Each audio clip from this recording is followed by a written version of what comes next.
కుమ్మెర గ్రామంలో మల్లికార్జున స్వామి టెంపుల్ దగ్గర జరిగిన సంఘటన ఘోరంత సంఘటన కొండంత చేస్తూ ఉన్నారు. లేని సంఘటనను ఉన్నట్టుగా చిత్రీకరించడానికి ప్రయత్నం జరుగుతూ ఉన్నది కొందరి రాజకీయ శక్తుల వల్ల. ఇది వాస్తవం. ఆ కుమ్మెర గ్రామంలో గణేష్ అనే అబ్బాయి ఒక రజక కుటుంబానికి సంబంధించిన అబ్బాయి. ఆ గ్రామంలో 14 కుటుంబాలు ఉంటాయి. 14 కుటుంబాల అనుగుణంగా మేము మీడియా మాట్లాడినట్టుగా ప్రజాసంఘ పెద్దలు మాట్లాడినట్టుగా కాకుండా వాస్తవాలు గ్రామానికి పోతే తెలుస్తుందని చెప్పి మేము ఆ గ్రామానికి పోయి మా యొక్క సంఘ పెద్దలు కూడా తీసుకుపోవడం జరిగింది. వాస్తవం ఏందని తెలుసుకుంటే అక్కడ జరిగింది ఒకటి, ఒక రాజకీయ కుట్రలతోని ఆ సంఘటనను లేని సంఘటనను జరిగిన సంఘటనగా చిత్రీకరించి రాజకీయ పబ్బం గలుపుకోవడానికి ఒక ప్రయత్నం జరుగుతున్నది అక్కడ వాస్తవం. దీనిని ఆ రజక కుటుంబాన్ని ఒక పావులుగా వాడుకోవడానికి ప్రయత్నం చేస్తూ ఉన్నారు. వాస్తవానికి ఆ యొక్క దేవాలయం కాడ ఒక గ్రామాలలో మనందరి గ్రామాలలో కూడా ప్రతి సంవత్సరం వారి గ్రామాలలో ఏ విధంగా అయితే టెంపుల్ల కాడ వారోత్సవాలు జరుగుతూ ఉంటాయో, కళ్యాణోత్సవాలు జరుగుతూ ఉంటాయో, అక్కడ కూడా సబ్బండ వర్గాలు, ఎస్సీలు, బీసీలు, ప్రతి ఒక్క రెడ్డిలు అందరు కలిసి కూడా వారి ఆనవాయితీ ప్రకారం ఒక రజకులు ఏం పని చేయాలి, అక్కడ ఒక ఎస్సీలు ఏం పని చేయాలి, ఒక మంగళ వాళ్ళు ఏం పని చేయాలి, ఒక బ్రాహ్మణులు ఏం పని చేయాలి, ఒక గ్రామ సర్పంచ్ అంటే ఎవరు గ్రామ సర్పంచ్ ఉంటే వారి నేతృత్వంలో ఆ కళ్యాణోత్సవాలు జరుగుతూ ఉంటాయి. అక్కడ పీఠాధిపతులు గొల్లవాళ్ళు పెద్ద సాయిల్ అనే వ్యక్తి, ఒక పాపం ఏ అన్యం పుణ్యం తెలియని వ్యక్తి అక్కడ పెద్ద సాయిల్ అని ఆయన వాస్తవాలు కూడా చెప్పడం జరిగింది. అక్కడ వాస్తవానికి ఈ యొక్క గణేష్ యొక్క తల్లి వాళ్ళ చెల్లి అక్కడికి దర్శనానికి పోయిందనేది వాస్తవం. అక్కడ లైన్లో ఉండమని, లైన్లలో పోవాలి, ఒక కొబ్బరికాయ కూడా తీసుకుపోవాలని చెప్తే మేము సాకులలో మేమెందుకు తీసుకోవాలి అది ఇది అంటే కూడా సరే అమ్మ అందరం ఒకటే, ఈడ గుడికాడ అందరం ఒకటే, మీకు పనికి తగ్గట్టు పైసలు ఇస్తాను తప్ప కొబ్బరికాయ ఆనవాతి ఇది అంటని చెప్తే కొద్దిగా ఘర్షణ జరిగింది అనేది వాస్తవము. పోయినా ఆమె తోసుకొని పోయింది, దర్శనం చేసుకొని బయటకు వచ్చింది. దర్శనం చేసుకొని బయటకు వచ్చినాక గణేష్ అనే అబ్బాయి ఊర్లో ఉన్నాడు. ఊర్లో ఉంటే వాడు ఫోన్ చేసిండు ఇక్కడికి. ఫోన్ చేస్తే అమ్మ రాలేదంటే నన్ను ఆల్లీలు తిట్టిరు అది ఇది అని చెప్తే వాడు కొద్దిగా మనిషి కొద్దిగా క్యారెక్టర్ లెస్ లాగా కనబడతా ఉంది వాని క్యారెక్టర్ కాబట్టి వాడు వచ్చి ఒక బటర్ వర్డ్స్ అంటే చెప్పరాని మాటలు తిట్టడం, అక్కడ వాట్సాప్ గ్రూప్లలో పెట్టడం, అక్కడ ఎవరైతే ఆ దేవాలయం కాడ ఒక సాంప్రదాయబద్ధంగా పనిచేస్తున్న కార్యకర్తలు, ఆ దేవాలయానికి సంబంధించిన ధర్మకర్తలు ఎవరైనా ఉంటే వాళ్ళందరినీ ఇబ్బంది పెట్టే విధంగా మాట్లాడడం జరిగితే మామూలు తోపూసులాట అయితే ఈ యొక్క గణేష్ కొబ్బరికాయ తీసుకొని ఈ శ్రీనివాసరెడ్డి అనే వ్యక్తిని కొట్టడం జరిగింది. వాస్తవానికి బ్లీడింగ్ అయింది, దెబ్బ తగిలింది. అక్కడ పెద్ద మనిషి ఈ యొక్క తుకారం రెడ్డి అనే సర్పంచు ఒక మంచి వ్యక్తి, ఒక ఆడవిల్ల లాంటి వ్యక్తి అని గ్రామస్తులందరూ కూడా చెప్తారు. అతను వచ్చి కూడా అందరినీ సంజాయించి తోలియడం జరిగింది. తోలిచ్చినప్పుడు జరిగింది 18 తారీఖున రోజు ఇరు వర్గాలు ఇక్కడేమో ఇంజురీస్ అయినాయి శ్రీనివాసరెడ్డికి, ఈ పిల్లగాడేమో తోపుసులాట జరిగింది. ఇతను కంప్లైంట్ ఇచ్చిండు, వాళ్ళు కంప్లైంట్ ఇచ్చారు. రెండు కూడా పిటి కేసులు కట్టినట్టు అక్కడ పోలీసుల దగ్గర సమాచారం ఉంది మా దృష్టికి. మేమక్కడ మాట్లాడితే వాస్తవానికి మాట్లాడితే వాళ్ళు ఏం చెప్తా ఉన్నారంటే ఈ గలాట అయిపోయినాక మౌనిక అనే చిన్న పాపను తీసుకొని గలాట జరుగుతుందంటే ఆ అమ్మాయి కూడా ఏం చెప్పింది, ఇడ గల్లాట అవుతుందని తెలిసి వచ్చినా నేను ఇప్పుడే బస్ దిగి వస్తున్నా అని కూడా చెప్పడం జరిగింది. ఈ 2 రోజులు 3 రోజులు మరి గల్లాట అయింది, పంచాయతీ అయింది. ఈ చిన్న పాపను ఎక్కడ పెట్టుకున్నారు, ఎక్కడున్నారు అనేది ఎవరు సరి అయిన సమాధానం చెప్తలేరు అక్కడ. కానీ 3 రోజుల తర్వాత చనిపోతే దీనిని గతంలో ఆ యొక్క కుమ్మర గ్రామంలో అవినీతి అక్రమాలతోని వికృతమైన నేరాలు చేసి ఒక వ్యక్తి అక్కడ ఆ యొక్క టెంపుల్ నిధులు కూడా దుర్వినియోగం చేసుకొని మళ్ళా నేను ఓడిపోయినా అనే అక్కస్తోని ఒక మంచి మనిషి గెలిచిన సర్పంచ్ మీద ఈ తప్పుడు ఆరోపణలు, ఈ యొక్క బాలిక చనిపోయింది అంటే చనిపోవడానికి ఒక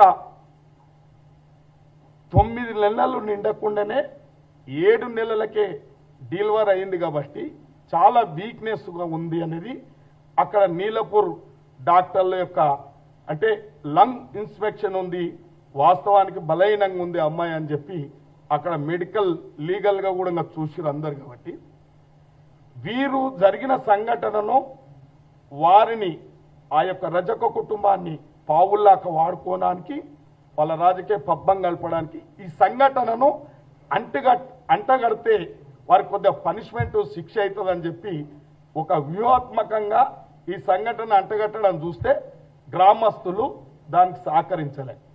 అసలు వాస్తవానికి గ్రామంలో అటువంటి సంప్రదాయం లేదు, దేవాలయం కాడ అటువంటి సంప్రదాయం లేదు, కుల వివక్ష లేదు, ఏం లేదు. రజకులు కూడా ఒక అన్న తమ్ముడు పెద్దనాయన అనే భావంతో అక్కడ వాళ్ళ సహజీవనం కొనసాగుతూ ఉంది. కాబట్టి ఇక్కడ కొందరికి పెద్దలు మాజీ ఎమ్మెల్యే లాంటి వాళ్ళు అనుకోండి, మాజీ సర్పంచ్ అట్లాంటి వాళ్ళు తప్పుడు సమాచారం ఇలా ప్రజాసంఘ పెద్దలందరికీ వారికి తప్పుడు సమాచారాన్ని ఇస్తే వాళ్ళు కూడా ఎప్పుడైనా ఎక్కడ సంఘటనలు జరిగినా ఈ ప్రజా సంఘాలు అనేటివి పోతాయి, పార్టీలకు అతీతంగా వాళ్ళు ఎక్కడ సంఘటనలు జరిగినా స్పందిస్తారు, అది వాస్తవం. ఇవాళ ఆ పెద్దలందరికీ ఉన్నది లేనట్టు చెప్పడం, లేనిది ఉన్నట్టు చెప్పడం వల్ల వాళ్ళ ఆగమేఘాల మీద వచ్చి వాస్తవం ఎవరికైనా బాధ అనిపిస్తుంది. 2 నెలల పిల్ల చనిపోతే ఇదేం దారుణం, కొట్టి చంపిర్రు, తన్నిండ్రు అని చెప్పి ఒక బోకస్ ప్రచారం చేసి తప్పుతో పట్టించి అక్కడ పెద్దలందరినీ కూడా ప్రేరేపించడం చేస్తే ఒక ఆలోచనతో వాళ్ళు కూడా వచ్చి కూడా 2 రోజులు వాస్తవాలు చూసారు. సంఘటన మీద ఎవరికైనా కోపం ఉంటుంది, కానీ వాస్తవాలు తెలిసిన తర్వాత వారికి అన్ని వాస్తవాలు తెలిసినాయి. కాబట్టి ఇలా వాళ్ళైనా ఇరు వర్గాలు, ఇక్కడ మాజీ సర్పంచ్ అయినా ఇప్పుడున్న సర్పంచ్ అయినా వారికి వాస్తవాలు గ్రహించాలి, ఎవరు ఏందని గ్రహించారు. కాబట్టి ఇలా అన్ని విధాల ఆధారాలతో బయటకు వచ్చినాయి. ఆ యొక్క నిన్న మేము ప్రత్యేకంగా ప్రజాకోర్టు అక్కడ నేల మీద కూర్చున్నాం, ఎంపీ గారైనా ఎమ్మెల్యేలైనా అధికారులైనా అక్కడ నేల మీద కూర్చొని మా యొక్క నమ్మకం మేము నమ్ముతాం. ఇవాళ కాంగ్రెస్ పార్టీ ఆ రోజైనా ఈ రోజైనా క్షేత్రస్థాయిలో ఏం జరిగిందో తెలుసుకునే బాధ్యత మన మీద ఉంది. కాబట్టి వాళ్ళలాగా జరిగిన సంఘటనను వెలుగులోకి రాకుండా ఎక్కడిదక్కడ ఔజారేసులు చేయడమో అది చేయడమో మేము చేయలే. కానీ ఇక్కడ ప్రజాసంఘ నేతలు పెద్దలు పోయి కూడా గ్రామాలలో వాస్తవాలు గ్రహించలే, చెప్పిన మాటలే వాళ్ళు నిజంగా అనుకున్నారు. కాబట్టి ఇవాళ మేము అక్కడ కూర్చొని ప్రతి వర్గాలతో, దళిత మహిళలతో మాట్లాడినాం, యువకులతో మాట్లాడినాం, యాదవులతో మాట్లాడినాం, రజకులతో మాట్లాడినాం, అక్కడ రెడ్డిలతో మాట్లాడినాం. వాస్తవాలు మాట్లాడితే అది సుప్రీంకోర్టు కంటే పవర్ఫుల్గా మా కుమ్మర గ్రామాన్ని బల్లాం చేసిన వ్యక్తులను శిక్షించండి అని అంటున్నారు. ఇంత రాదాంతం ఎందుకు చేస్తున్నారు అని అంటున్నారు వాళ్ళు. ఆ యొక్క కుటుంబాన్ని మేము కడుపులో పెట్టుకొని చూసుకున్నాం.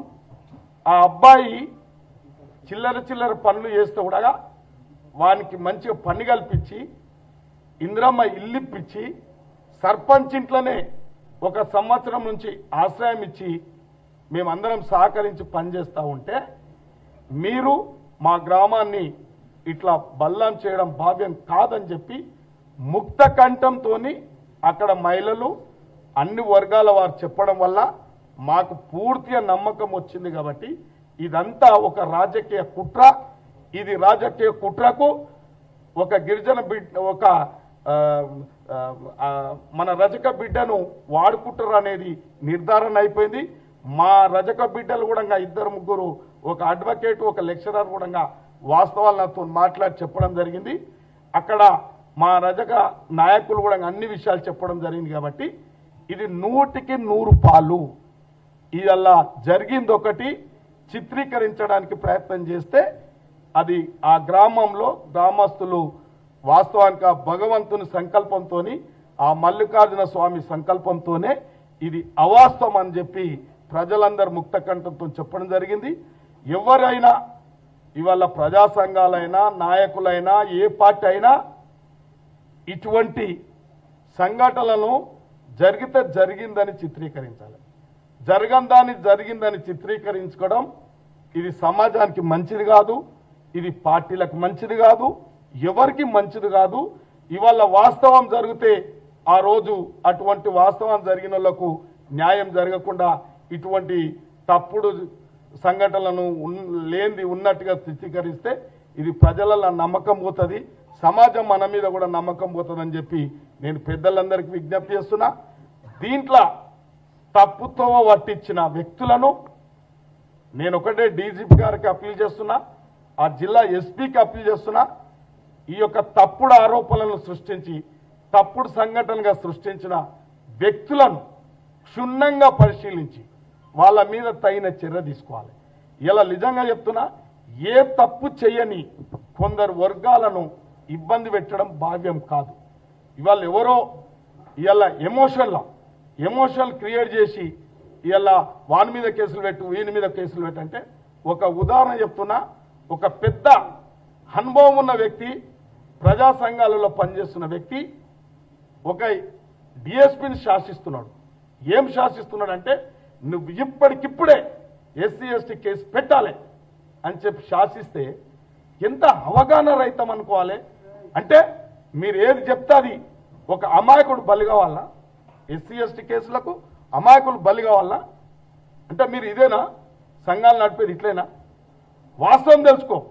కనీసం ఆ యొక్క అమ్మాయి దళితులను కూడా తెలియకుండా దళితులన్నీ పెట్టండి అని చెప్తే మేము చాలా దాన్ని చింతిస్తున్నాం. కాబట్టి ఎప్పుడైనా ఒక మనమందరం విజ్ఞానవంతులం, చదువుకున్నాం, ప్రజలకు అన్యాయం జరిగితే ఎదిరించే మనం వాస్తవాలు తెలుసుకొని ఎవరైనా తప్పు చేసిన వాళ్ళకు శిక్షార్హులుగా చేయాలి తప్ప అమాయకుల మీద తప్పుడు కేసులు కడితే కూడా మంచిది కాదని నా విజ్ఞప్తి.